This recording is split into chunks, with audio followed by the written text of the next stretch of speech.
Selamat siang untuk kita semua. Terima kasih atas waktu dan kesempatan yang telah diberikan kepada kelompok kami.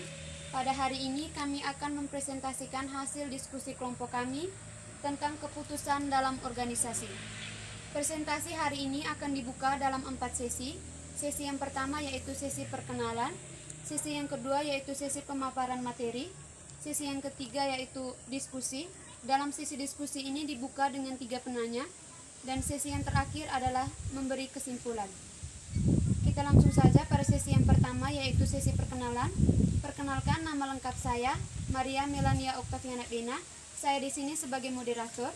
Perkenalkan, nama lengkap saya Albiana Yuliamat Rasa Terjaun. Saya sebagai pemateri 1. Perkenalkan, nama lengkap saya Maria Inestri Sapare. Saya sebagai pemateri 2.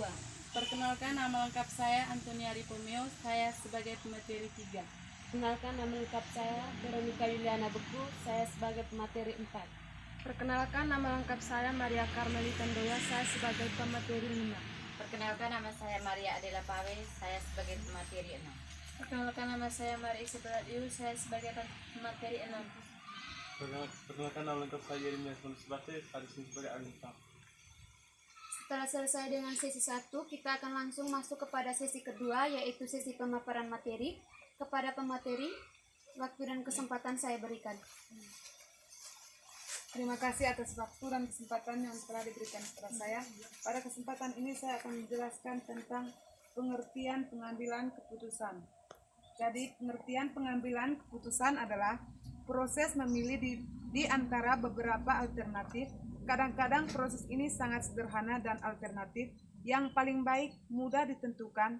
Terkadang organisasi juga akan menghadapi sebuah proses rumit atau organisasi juga akan menemui proses yang berkepanjangan karena alternatif yang ada cukup banyak dan rasional.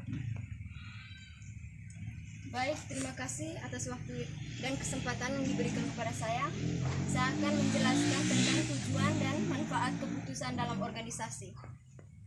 Tujuan dalam organisasi, tujuan pengambilan keputusan yang tepat akan menghasilkan suatu perubahan terhadap organisasi ke arah yang lebih baik. Namun sebaliknya, pengambilan keputusan yang salah akan berdampak buruk pada roda organisasi dan administrasinya. Tujuan keputusan dalam organisasi. Tujuan merupakan hasil atau spesifik output yang ingin dicapai yang memberi arah kemana keputusan atau tindakan harus difokuskan. Tujuan yang lebih baik dapat didefinisikan secara kualitatif, menetapkan rentang waktu mencapainya. Jangka pendek, bersifat umum dan spesifik. Manfaat keputusan dalam organisasi. Pertama, agar perencanaan dapat dilakukan dengan lebih terarah. Kedua, upaya dan tindakan menjadi lebih terfokus. Ketiga, menstimulasi peningkatan kinerja. Keempat, membantu proses evaluasi dan mengontrol kinerja. Terima kasih atas waktu dan kesempatan yang diberikan kepada saya. Saya akan menjelaskan tahap pengambilan keputusan dalam organisasi. Yang pertama, menetapkan syarat. Organisasi ini perlu menetapkan tujuan dan sasaran dalam setiap bidang, seperti dalam bidang produksi, pemasaran, dan keuangan. Tujuan dan sasaran ini diperlukan untuk mengukur keefektifan organisasi. Jika tujuan dan sasaran ini ditetapkan dengan jelas, pimpinan dapat mengukur apakah hasil yang dicapainya sesuai dengan tujuan yang ditetapkan sebelumnya. Yang kedua, menentukan persoalan. Langkah kedua dalam pengambilan keputusan adalah menentukan persoalan. Tujuan dan sasaran yang ditetapkan, langkah pertama merupakan dasar yang penting untuk menentukan persoalan. Persoalan mungkin terletak dalam hasil yang dicapai terlalu rendah jika dibandingkan dengan sasaran atau sasaran terlalu tinggi sehingga tidak dapat dicapai. Terima kasih atas waktu dan kesempatan yang diberikan kepada saya. Saya akan menjelaskan tahap pengambilan keputusan dalam organisasi, yaitu pengembangan alternatif dan mengevaluasi alternatif. Yang pertama, mengembangkan alternatif. Setelah organisasi menetapkan tujuan dan sasaran serta menentukan persoalan, Sekarang organisasi siap untuk melakukan langkah ketiga, yakni mengembangkan alternatif pemecahan. Artinya, menyusun beberapa pemecahan yang mungkin kemudian dipilih pemecahan yang paling baik. Pemecahan yang mungkin ini organisasi semakin di pengembangan organisasi tesis. Yang kedua, mengevaluasi alternatif. Setelah pimpinan mengembangkan beberapa alternatif, langkah berikutnya adalah mengevaluasi semua alternatif. Ada 3 macam kemungkinan yang akan dihadapi oleh para pengambil keputusan, yakni kepastian.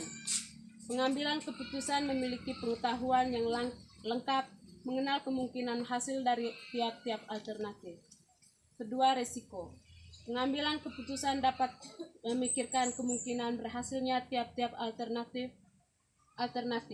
Ketiga, ketidakpastian.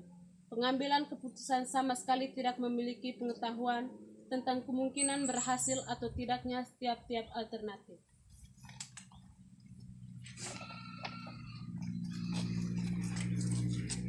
Terima kasih atas waktu dan kesempatan yang diberikan kepada saya.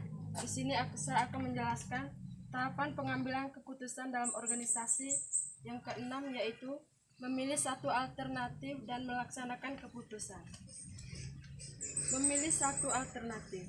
Dalam hidup ini, kita dihadapi dengan berbagai pilihan dan kita harus memilih alternatif pilihan yang terbaik menurut kita.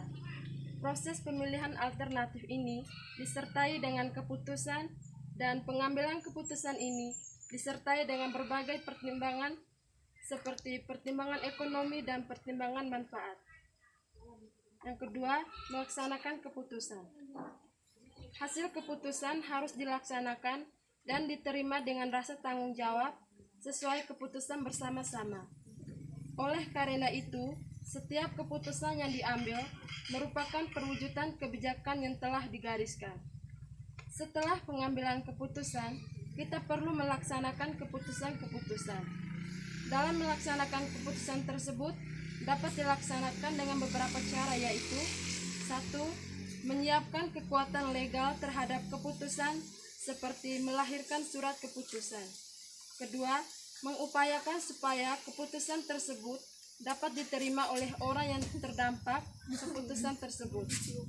Yang ketiga, melakukan ajakan dan pengarahan untuk menyalurkan hasil keputusan tersebut.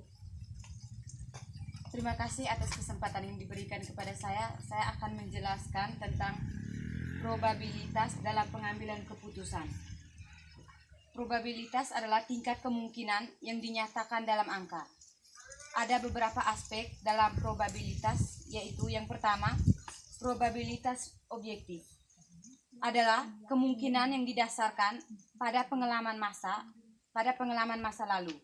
Misalnya, produk yang dihasilkan oleh pegawai pada jam kerja ada yang ditolak karena tidak memenuhi syarat. Tetapi jumlah produk yang ditolak itu masih acceptable. Apabila pegawai bekerja lembur, maka dalam jam lembur jumlah produk yang ditolak itu 50% lebih banyak daripada jam kerja biasa.